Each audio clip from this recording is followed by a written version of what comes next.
आषाढ़ मास के शुक्ल पक्ष की एकादशी 5 जुलाई को शाम 6:58 से शुरू होगी, जो 6 जुलाई को रात 9:14 पर समाप्त होगी। ऐसे में उदया तिथि के हिसाब से देवशयनी एकादशी का व्रत 6 जुलाई 2025 यानी कि रविवार को रखा जाएगा। इस साल देवशयनी एकादशी पर त्रिपुष्कर योग भी बन रहा है। रवि योग के साथ साथ अनुराधा नक्षत्र का निर्माण भी हो रहा है। बता दूं आपको कि इस दिन त्रिपुष्कर योग रात 9:14 से 10:42 तक है और रवि योग सुबह 5:26 से रात 10:42 तक रहेगा। इस अवधि में भगवान विष्णु की पूजा करने से कई गुना अधिक फलों की प्राप्ति होती है। तो आप ये मानिए कि अगर आप व्रत कर रहे हैं और पूरे दिन भगवान विष्णु का नाम जप कर रहे हैं, उनकी भिन्न भिन्न प्रकार से साधना कर रहे हैं, आराधना कर रहे हैं, तो ये आपके लिए अति उत्तम रहने वाला है, क्योंकि योग ही ऐसे बन रहे हैं नक्षत्रों के।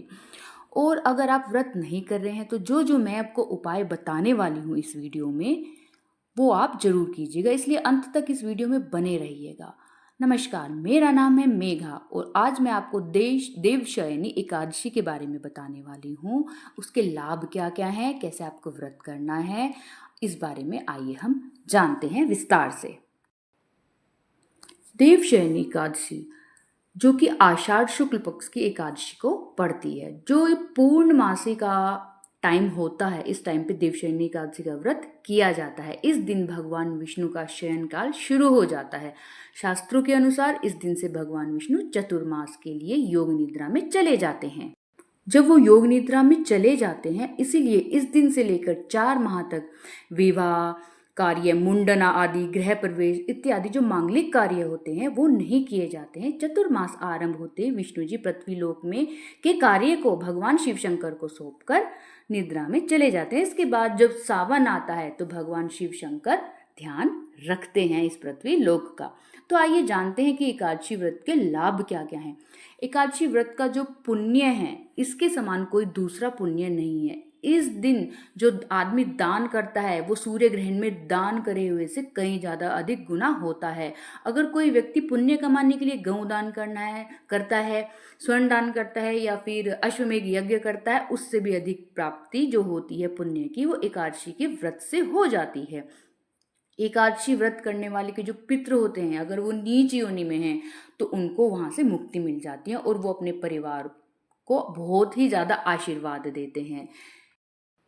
इस व्रत को करने से कीर्ति तो बढ़ती है, श्रद्धा भक्ति भी बढ़ती है और जो एक मोक्ष की प्राप्ति होती है उसकी तो बात ही अलग है। आदमी को क्या चाहिए? मोक्ष ही तो चाहिए। इस व्रत को करने से धन धान्य मिलता है, पुत्र आदि की वृद्धि होती है, हमारा वंश वृद्धि होती है।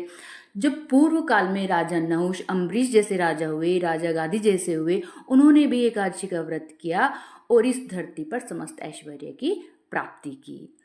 तो आज के जो खास उपाय है, यानी कि एकादशी पे जो आप खास उपाय करने वाले हैं वो क्या करने वाले हैं? आपको भगवान नारायण के साथ साथ माता लक्ष्मी का भी ध्यान करना है, उनकी भी पूजा करनी है, क्योंकि हमें अपने घर में जब नारायण भगवान निद्रा में चले जाते हैं तो माता लक्ष्मी की कृपा तो चाहिए ही चाहिए होती है ना।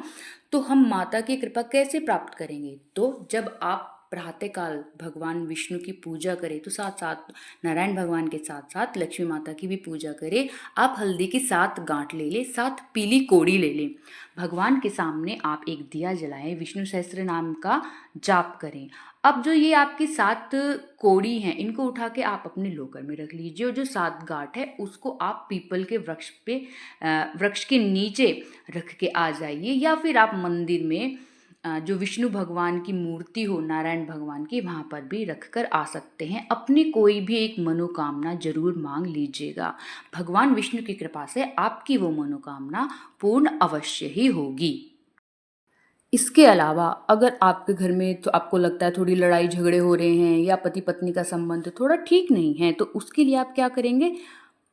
आप भगवान विष्णु और लक्ष्मी जी की पूजा के अलावा माता तुलसी की भी पूजा अवश्य करें। देखिए, तुलसी जी पे दिया तो हमेशा एकादशी पे जलता ही है, लेकिन इस दिन जब आप दिया जलाएंगे तो आप उस दिए के साथ में लाल चुन्नी भी माता को अर्पित करेंगे। इस दिन हाथ नहीं लगाना होता है, तो आप थोड़ा साइड में को करके कोई साड़ी या चुन्नी माता को अर्पित कीजिए और पूजा करने के अगले दिन आप उसको यूज़ कीजिए। भगवान विष्णु का ध्यान करते हुए, माता तुलसी का ध्यान करते हुए आप उसको यूज़ कीजिए और माता की 7 या 11 परिक्रमा अवश्य करिए। जब आप पूजन कर रही हो उस समय पे माता की आप परिक्रमा अवश्य कीजिए। फिर देखिए कैसे आपको लाभ होता है। आपके रिश्तों में प्रगाढ़ता आएगी, घर में सुख शांति बनी रहेगी। अब आपको क्या करना है, एक और उपाय करना है। रात्रि के समय आपको 4 मुंह वाला एक दिया जलाना है। जब आप दिया जलाएंगे तो उसमें आप मौली का यूज़ कीजिए। मौली की बत्ती बनाइए, घी का एक दीपक जलाइए 4 मुंह वाला, और जो आप बत्ती यूज़ करेंगे वो रुई की मत कीजिए, वो मौली की यूज़ कीजिए। उसमें थोड़े से आप चुटकी भर चावल डाल दीजिए और चुटकी भर हल्दी डाल दीजिए। ये उपाय करने जब आप करेंगे इस उपाय को, तो इस उपाय को करने से आपके घर की दरिद्रता चली जाएगी और माँ लक्ष्मी की अनुकंपा आपके घर पर बनी रहेगी। इस दिए को आप अपने मेन गेट पर रख के जलाइए। अगर आपकी एक मेन डोर हो गया, एक घर में एंट्री करने का डोर होगा, जो एंट्री डोर है आप उस पर जला सकते हैं, लेकिन अगर आपका एक सिंगल डोर है तो आप अपने डोर के पास में रखिएगा।